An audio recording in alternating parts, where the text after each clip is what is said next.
Assalamualaikum dan selamat sejahtera.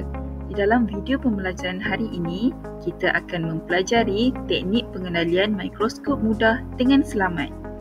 Sebelum itu, apakah fungsi mikroskop mudah?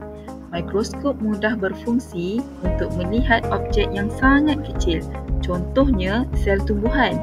Ia membantu kita memahami struktur asas benda hidup. Seterusnya, mari kita lihat cara asas penggunaan mikroskop mudah.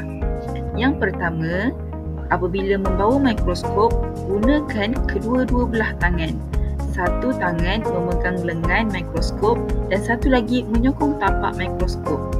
Kemudian, letakkan mikroskop di atas meja yang rata.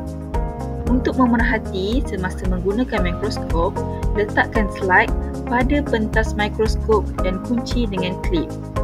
Semasa menggunakannya, mulakan dengan kantar objektif kuasa rendah.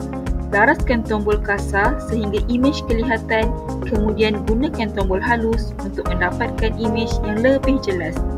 Cahaya juga boleh dilaras supaya paparan lebih terang. Kesimpulannya, mikroskop mudah digunakan untuk melihat benda halus. Ingat langkah-langkah asas penggunaan ini dan ikutilah peraturan keselamatan setiap kali menggunakannya. Terima kasih.